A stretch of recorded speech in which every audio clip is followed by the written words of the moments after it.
بسم الله الرحمن الرحيم.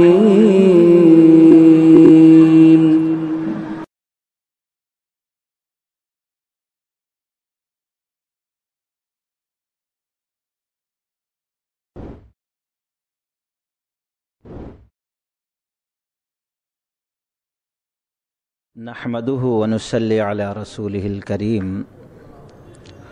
فاعوذ بالله من الشيطان الرجيم. بسم الله الرحمن الرحيم. يا أيها الناس اعبدوا ربكم الذي خلقكم من نفس واحدة رب اشرح لي صدري ويسر لي أمري واحلل عقدة من لساني يفقهوا قولي. تمام قسم کی تعریف رب العالمین کے لیے ہے. درود السلام کا تحفہ اللہ کے حبیب محمد الرسول اللہ صلی اللہ علیہ وسلم پر نازل ہو. جیسا کہ آپ لوگ بخوبی جانتے ہیں، توحید پر اس سے قبل دروس ہوئے اور اس سے پہلے ہفتے میں کتاب التوحید کا درس، جس کو شیخ محمد بن عبد الوہاب رحمۃ اللہ علیہ نے لکھا. ہم نے پچھلے درس میں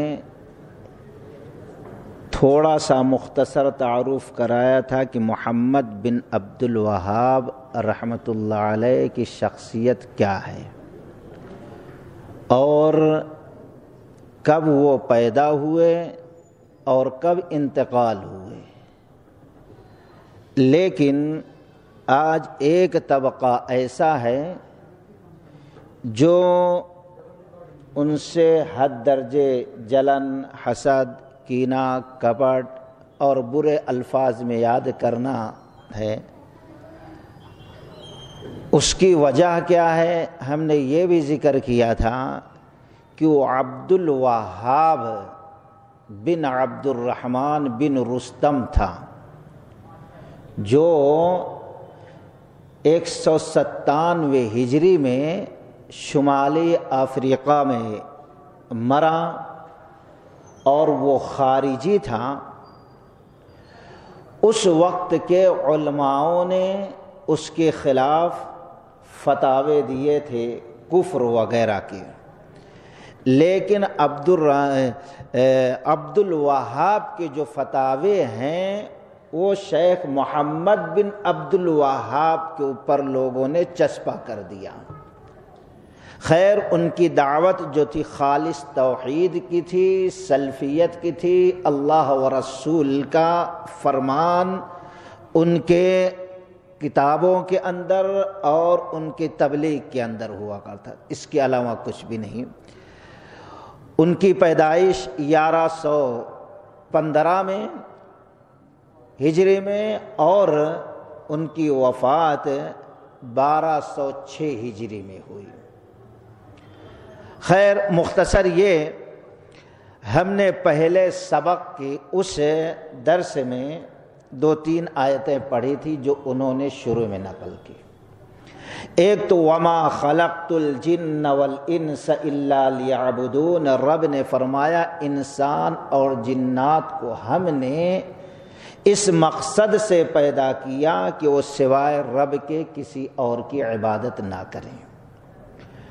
اور توحید کے بارے میں دوسری آیت انہوں نے نقل کی وَلَقَدْ بَعَثْنَا فِي كُلِّ أُمَّةٍ رَسُولًا أَنِ اعْبُدُوا اللَّهَ وَاجْتَنِبُوا الطَّاغُوتَ، ہم نے ہر امت میں رسول بھیجا اور ان کی دعوت تھی کہ اللہ کی عبادت کرو اور بچو طاغوت سے.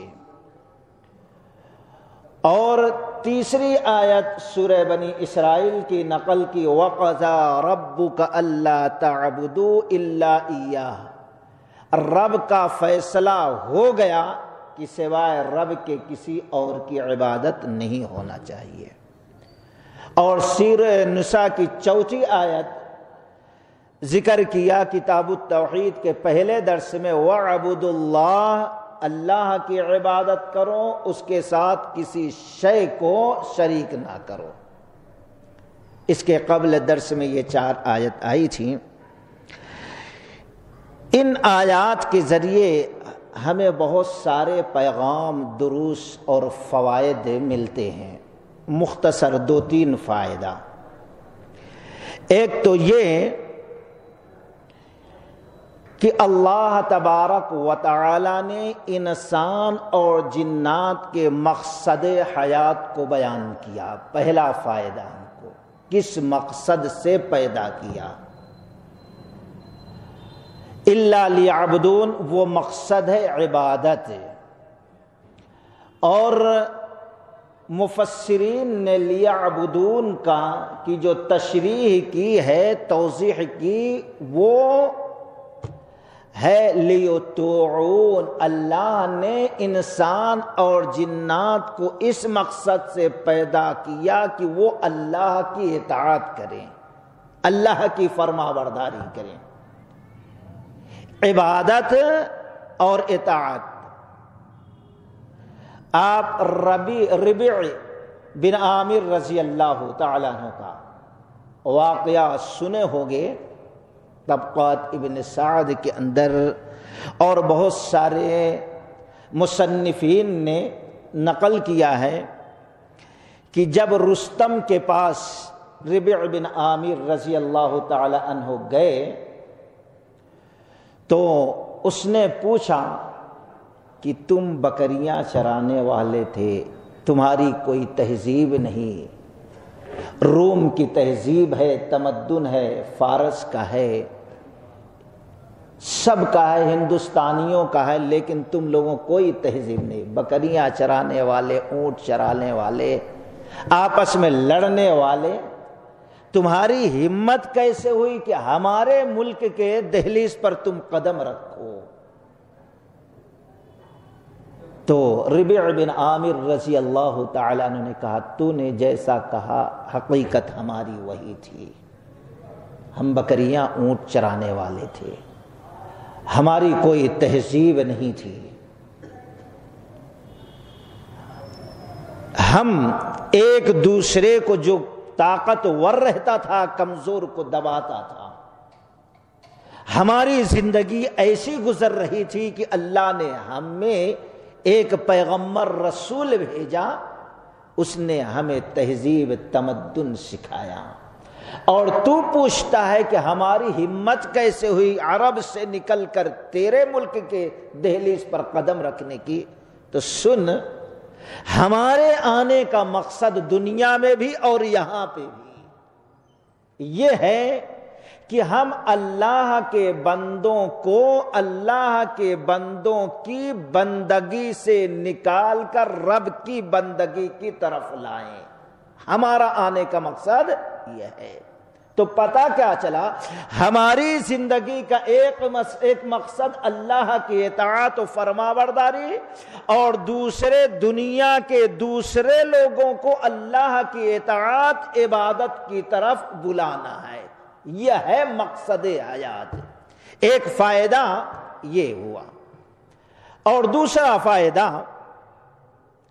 یہ کہ اللہ تبارک و تعالی نے ہر امت میں ایک رسول بھیجا، ان کی اصلاح کے لیے، اللہ کے پیغام کو سنانے کے لیے، اللہ کی اطاعت عبادت کی طرف بلانے کے لیے۔ وَإِلَىٰ عَادٍ أَخَاهُمْ هُودًا قَالَ يَا قَوْمِ اعْبُدُوا اللَّهَ، سارے نبیوں نے کہا اے میری قوم کے لوگوں تم اللہ تعالی کی عبادت کرو، سارے نبیوں کا۔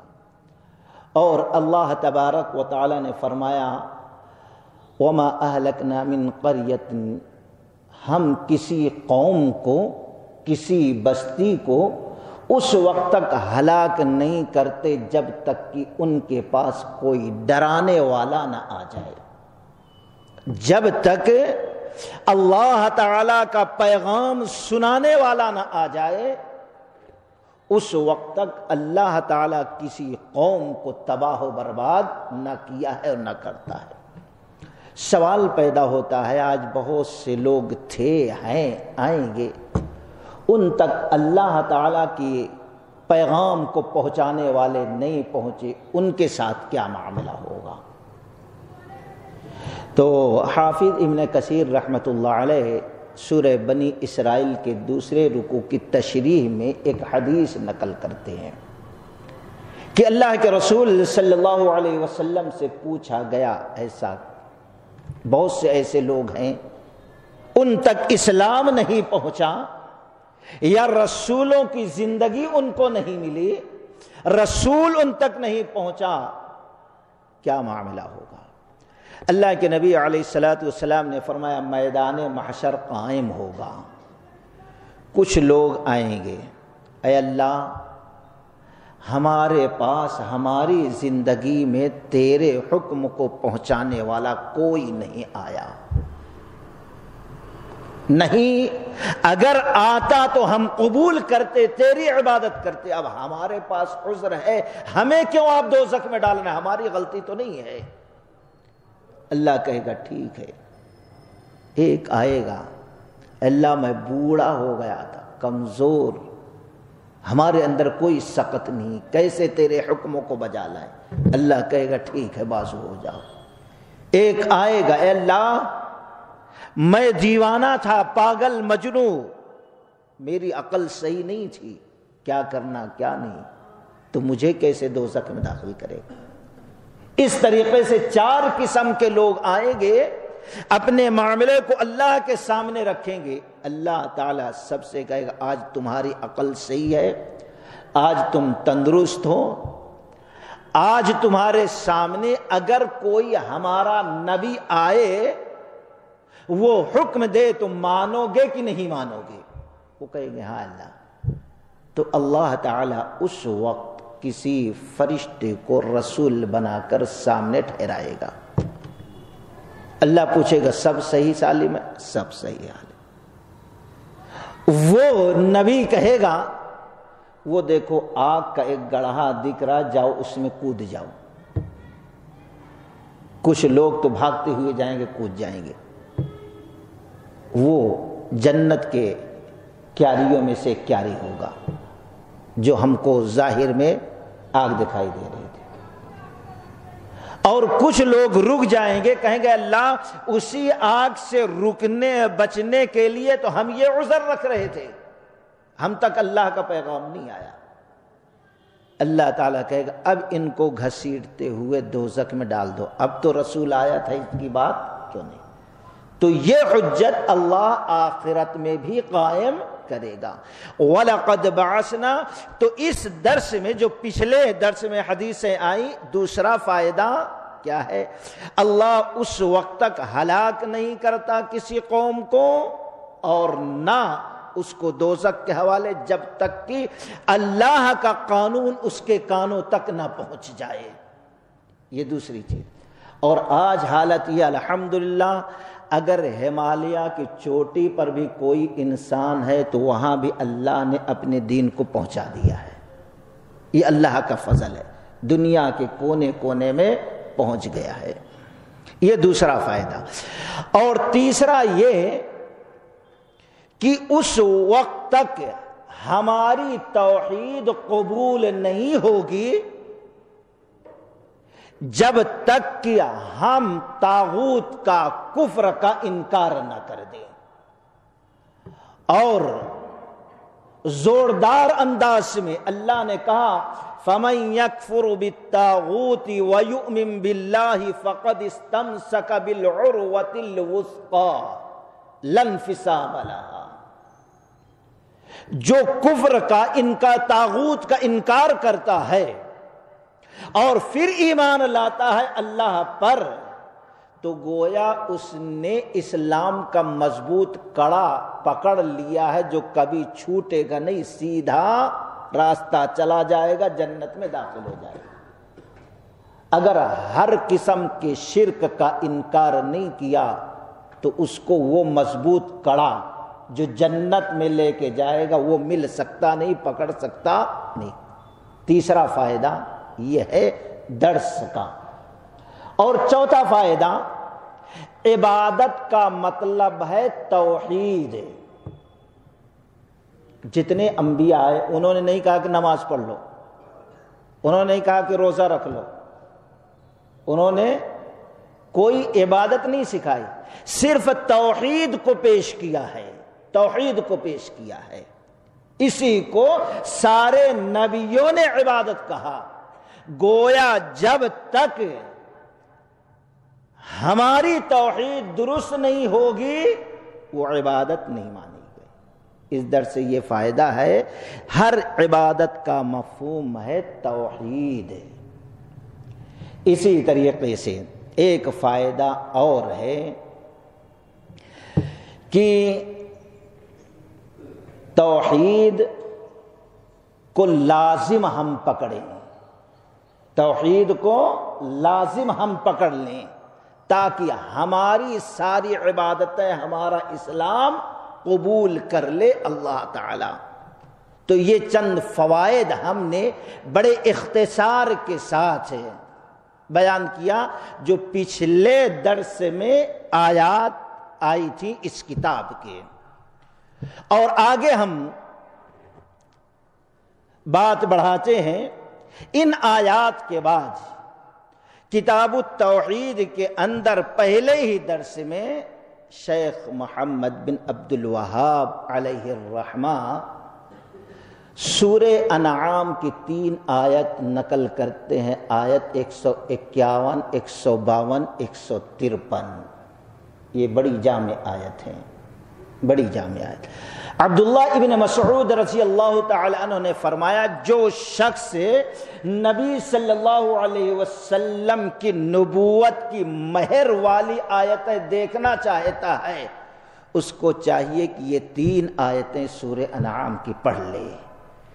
ان آیتوں کی تشریح کرتے ہوئے حافظ ابن حجر رحمۃ اللہ علیہ نے فرمایا کہ اللہ کے رسول صلی اللہ علیہ وسلم نے فرمایا کہ جو شخص مجھ سے عہد و پیمان کر لے کہ ان آیات میں جو احکام اللہ نے بیان فرمائے ہیں اس پر وہ عمل کرے گا، اس پر جمع رہے گا، تو اللہ تبارک و تعالی پر حق ہے کہ اس کو اجر عظیم عطا فرمائے۔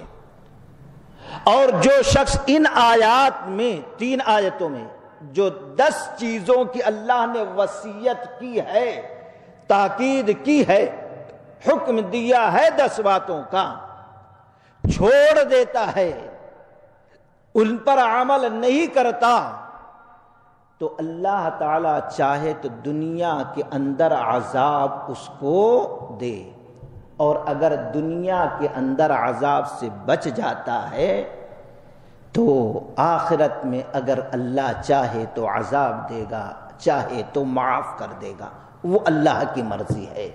تو غور کریں، یہ 3 آیات بڑی اہم ہیں، بڑی عظمت والی ہیں۔ ان آیات سے پہلے مشرکین کے شرک کا تذکرہ ہے، جو کچھ قسم کے جانوروں کہتے تھے حلال ہے کھانا، کچھ قسم کے حرام، کچھ اناج کو حلال کچھ حرام، اپنے طرف سے انہوں نے قانون بنا لیا تھا۔ تو اللہ تعالی نے کہا اے نبی اب ان کو بتاؤ، یہ 3 آیتیں، قُلْ تَعَالَوْا أَتْلُ مَا حَرَّمَ رَبُّكُمْ عَلَيْكُمْ أَلَّا تُشْرِكُوا بِهِ شَيْئًا وَبِالْوَالِدَيْنِ إِحْسَانًا۔ نبی قُلْ تَعَالَوْا کہو آؤ، ہم تم پر تلاوت کر کے بتاتے ہیں کہ تمہارے رب نے تم پر کیا حرام قرار دیا ہے۔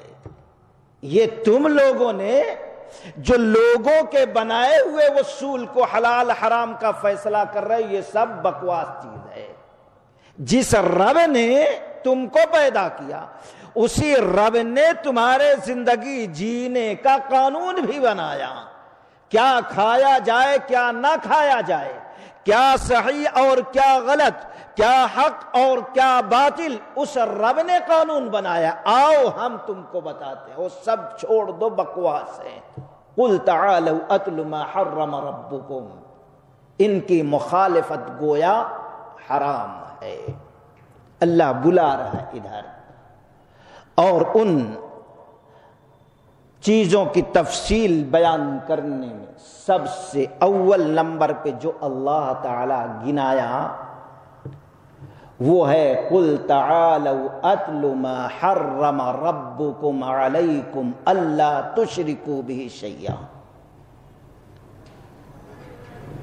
آؤ ہم تم کو بتائیں تلاوت کر کے قرآن کہ تمہارے رب نے تمہارے اوپر کیا حرام کیا۔ ان میں سے پہلی چیز اللہ تشرکوا بہ شیئا۔ ہم اس لیے کہتے ہیں توحید ہم سمجھ ہی نہیں سکتے جب تک کہ شرک نہ سمجھ لے۔ مختلف انداز میں قرآن کے اندر اللہ نے بار بار شرک سے روکا ہے، بار بار شرک سے روکا ہے۔ اللہ تشرکوا بہ شیئا، خبردار کسی چیز کو اللہ کے ساتھ شریک نہ کرو۔ غور کریں آپ کہ جب رسول اللہ صلی اللہ علیہ وسلم دنیا میں آئے توحید کا درس دینے کے لیے، اللہ کے قانون کو اللہ کے بندوں تک سنانے کے لیے، تو اس وقت کتنے قسم کا شرک تھا، ان پر غور کریں۔ اور پھر آج ہمارے سامنے کتنے قسم کا شرک ہے۔ اگر وہ کام کرنے سے وہ شرک مشرک ہوتے ہیں تو آج کا انسان بھی اگر وہ کام کرتا ہے تو مشرک بن جاتا ہے۔ اس لیے قرآن نے کہا جب ہم پڑھنا شروع کرتے ہیں تو لا ریب فی، یہ قرآن جو بیان کر رہا ہے اس میں ذرہ برابر شرک نہیں ہے۔ قرآن نے جس کام پر شرک اور کفر کا فتویٰ دیا اس پہ شک کرنا ہی کفر ہے۔ قرآن کی صداقت کی علامت یہ ہے کہ اس کے ایک ایک لفظ کو ہم دل و جان سے قبول کر لیں، مان لیں، اس کی تصدیق کریں عمل سے، زبان سے، دل سے۔ غور کریں اس وقت کون کون سا شرک تھا۔ سب سے پہلے مورتیاں بنی تھیں، مجسمے تھے، آستانے بنے ہوئے تھے، جھاڑوں کے پاس قربانیاں جھاڑوں کے پاس بھی دی جاتی تھی، لوگ اکٹھا ہوتے تھے وہاں پر، کھانا بناتے کھاتے، فائدہ نقصان مورتیوں کے پاس، مجسموں کے پاس، اور پتھر چبوترے جو تھے اس وقت تھے تو آج بھی ہیں وہ۔ جب وہ مشرک ہوئے تو ان کے شرک میں بھی کوئی شک شبہ کی گنجائش نہیں رہ جاتی۔ اس وقت تھا یہ شرک، اور آج بھی اس سے بڑے پیمانے پہ ہے، اور نام کا مسلمان بھی کر رہا ہے۔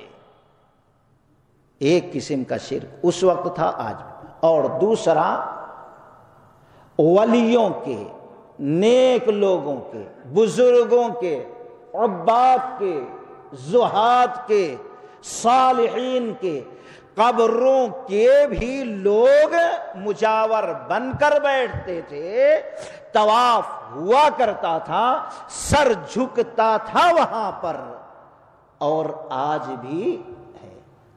آج تو نام کے ولی بزرگ نیک عبادت گزار ہیں، کوئی سند نہیں ہے، لیکن بخاری کی روایت ہے، عبداللہ بن عباس رضی اللہ تعالیٰ عنہ کہتے ہیں ود سعا یغوث یعوق نصر، یہ نیک لوگ تھے، صالحین تھے، عبادت گزار تھے، ان کی قبروں کو لوگ پوجا کرتے تھے۔ ایسے ہی رسول رحمت صلی اللہ علیہ وسلم کی بیویاں آئی، بخاری کی روایت کہ اللہ کے نبی علیہ السلام آپ کی زندگی کے آخری لمحات ہیں، اس وقت کہا اللہ کے رسول صلی اللہ علیہ وسلم جب ہم فارس وغیرہ گئے تو ہم نے دیکھا وہاں پر ان کی عبادت گاہوں پہ تصویریں رکھی ہوئی ہیں، لوگ وہاں سر جھکاتے ہیں۔ اللہ کے نبی علیہ الصلوۃ والسلام نے فرمایا سنو، جو ان میں نیک ہوتا تھا، عبادت گزار ہوتا تھا، صالح ہوتا تھا، جب وہ مرتا تھا تو اس کی تصویر بنا کر رکھ دیا کرتے تھے، لوگ اس کی پوجا کرتے تھے۔ اللہ کے نبی نے فرمایا لعن اللہ الیہود والنصارى اتخذوا قبور انبیائہم مساجدا، اللہ کی لعنت ہو ان یہود پر، اللہ کی دھتکار ہو نصارہ پر، اللہ کی مار ہو یہود و نصارہ پر۔ انہوں نے نبیوں کے قبروں کو، نبی سے بڑھ کر بزرگ کون، صالح کون، ان کی قبروں کو سجدہ گاہ بنا لیا، مساجد بنا لیے۔ جیسے مسجد میں آنا چاہیے اللہ کی عبادت کے لیے، لوگ وہاں پیشانیاں ٹیک رہے ہیں۔ بتائیے اس وقت وہ شرک تھا، اور آج بھی غور کریں تو اس سے بڑا شرک ہے، اور مسلمان اس کو دین اسلام کا نام لے کر کر رہا ہے۔ اور اسی طریقے سے تیسرا شرک، جب رسول اللہ صلی اللہ علیہ وسلم آئے تو لوگوں کے قانون کو قانون الہی، قانون رب مانا جاتا تھا، اور آج بھی ہے۔ لوگوں کے فتاووں کو، لوگوں کے فقہ کو قانون الہی کس طرح سمجھا جا رہا ہے۔ کسی کتاب کے بارے میں کہا جاتا ہے کل قرآن، یہ کتاب تو قرآن کی طرح ہے، یعنی جیسے اللہ نے نازل کیا ویسے اس کا بھی مقام اور مرتبہ ہے۔ رب نے فرمایا ثم جعلناک، سورہ دخان، ثم جعلناک علی شریعۃ من الامر فاتبعها، ثم جعلناک علی شریعۃ من الامر فاتبعها۔ اے نبی، اللہ شریعت نازل کر رہا ہے، قانون نازل کر رہا ہے، دستور بھیج رہا ہے، فاتبعها، اس دستور، اس قانون الہی کی اتباع کرنا، پیروی کرنا، فاتبع ولا تتبع اهواء الذین، اور خبردار جو خواہشوں کی اتباع کرتے ہیں، خواہشوں کے موافق، نفس کے موافق گڑھ لیتے ہیں اور کہتے ہیں یہ رب کے جانب سے ہے، رب کا قانون سمجھتے ہیں، ویسے لوگوں کی خبردار پیروی نہ کرنا، بات قبول نہ کرنا، بات ماننا نہیں۔ اس وقت شرک تھا، اس لیے کہا گیا ارأیت من اتخذ الہہ ہوا، کیا تم نے اس کو نہیں دیکھا جس نے اپنے نفس کو اپنا خدا بنا لیا۔ اللہ نے قرآن میں کس کی اتباع کا حکم دیا؟ لیکن آج ہمارا نفس چاہتا فلاں بزرگ، فلاں ولی، فلاں امام، فلاں فلاں۔ احکام الہی کیا ہے اور پھر لوگوں کے قانون کیا ہے؟ یہ شرک اس وقت بھی تھا اور آج بھی یہ شرک پایا جا رہا ہے بڑے پیمانے پہ۔ اور چوتھا شرک، جب رسول اللہ صلی اللہ علیہ وسلم آئے تو بہت ساری چیزیں ایسی تھی اللہ نے حکم نہیں دیا تھا لیکن لوگوں نے بنا لیا۔ سورہ شورى میں اللہ نے فرمایا ام لہم شرکاء شرعوا لہم من الدین ما لم یأذن بہ اللہ، ام لہم شرکاء، کیا تم نے اللہ کے ساتھ کسی کو شریک بنا لیا ہے؟ شرکاء شرعوا لہم من الدین، کہ دین میں جس چیز کو اللہ نے شریعت نہیں بنایا، اجازت نہیں دیا، اب وہ تمہارا شریک بنایا ہوا وہ قانون بنا رہا ہے، وہ دستور بنا رہا ہے، وہ عبادت کے طریقے، اللہ سے قریب ہونے کے طریقے تم کو بتا رہا ہے۔ ما لم یأذن بہ اللہ، اللہ نے اس کی اجازت نہیں دیا ہے۔ ولولا کلمۃ الفصل لقضی بینہم، اگر ایسے گناہ، ایسے شرکوں کی سزا دینے کے لیے اللہ نے آخرت کا دن، میدان محشر کا دن مقرر نہیں کیا ہوتا تو یہ اتنا بڑا جرم ہے، اتنا بڑا شرک ہے، اتنا بڑا کبیح، یہ اللہ سے بغاوت ہے کہ اللہ فوراً فیصلہ کر دیتا، یعنی ان کو موت کے گھاٹ اتار دیتا۔ ولولا کلمۃ الفصل لقضی بینہم وان الظالمین لهم عذاب علیم، لیکن اللہ ایسے ظالموں کو بہت دردناک عذاب دے گا۔ یہ 4 قسم کے شرک تھے نبی کے دور میں، اور آج بھی ہیں، آج بھی یہ شرک ہے۔ تو ہمیں چاہیے اپنے توحید کی اصلاح کریں، ہر قسم کے شرک سے ہم اپنی زندگی، اپنے ایمان اور اپنے اعمال صالحہ کو محفوظ رکھیں۔ اللہ تعالیٰ نے فرمایا اللہ تشرکوا بہ شیئا، اللہ تعالیٰ کے ساتھ کسی چیز کو شریک نہ ٹھہراؤ، حرام قرار دیا ہے۔ توحید کو لازم پکڑو، شرک سے ویسے بچو جیسے تم اپنے آپ کو آگ سے بچایا کرتے ہو۔ آگے اللہ تعالیٰ نے فرمایا وَبِالْوَالِدَيْنِ إِحْسَانًا، 10 چیزوں میں دوسری چیز والدین کے ساتھ حسن سلوک، یعنی اللہ نے والدین کی مخالفت کو، بدسلوکی کو بھی حرام قرار دیا ہے۔ کیوں؟ رب حقیقی کا کوئی شخص فرما برداری کا حق ادا نہیں کر سکتا، شکریہ ادا نہیں کر سکتا جب تک کہ اپنے والدین کا وہ احسان کا بدلہ حسن سلوک سے نہ دے دے۔ جیسے رب اپنے ربوبیت میں اکیلا ہے، الوہیت میں اکیلا ہے، اسماء و صفات میں تنہا ہے، ویسے ہمیں اللہ نے ذریعہ بنایا، صرف ہمارا ایک باپ ہے، ایک ماں ہے، کئی نہ باپ ہے اور نہ کئی مائیں ہیں۔ اللہ کے بعد کسی کا کے ساتھ حسن سلوک کا معاملہ ہے تو کیوں؟ وَقَضَىٰ رَبُّكَ أَلَّا تَعْبُدُوا إِلَّا إِيَّاهُ وَبِالْوَالِدَيْنِ، فیصلہ اللہ نے کر دیا، اللہ کی عبادت کرو، والدین کے ساتھ حسن سلوک کرو۔ جب تک رب کے ساتھ حسن سلوک نہیں، اس وقت رب کے رضا بھی ہم کو حاصل نہیں ہو سکتی ہے۔ مسند احمد، مشکات وغیرہ کی روایت ہے، ایک حدیث سامنے رکھوں، بات ختم کروں، کہ عامر بن مرہ الجہنی رضی اللہ تعالی عنہ کہتے ہیں کہ رسول اللہ صلی اللہ علیہ وسلم کے پاس ایک شخص آیا، اللہ کے نبی علیہ السلام، میں مومن ہوں، نماز کا پابند ہوں اور رمضان کے روزے رکھتا ہوں، ساری چیزیں کرتا ہوں، یہ بتائیے میرا مقام کہاں ہوگا؟ مات علی ھذا کان مع النبیین والصدیقین یوم القیامہ۔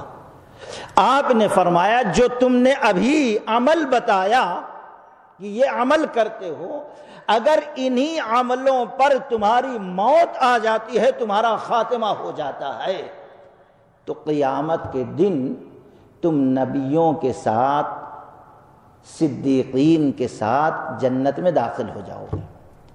نبی رحمت صلی اللہ علیہ وسلم کی زبان سے یہ الفاظ نکل رہے، خوش ہو گئے، واپس جا رہے ہیں، نبی کی زبان سے جنت کا پروانہ مل رہا ہے، وہ بھی معمولی لوگوں کے ساتھ نہیں، نبیوں کے ساتھ، صدیقین کے ساتھ جنت میں جانے کا۔ جیسے وہاں تک صحابی گئے تھے، آپ نے فرمایا یا عبداللہ، اے اللہ کے بندے، تعال ادھر آؤ، قریب آ گئے۔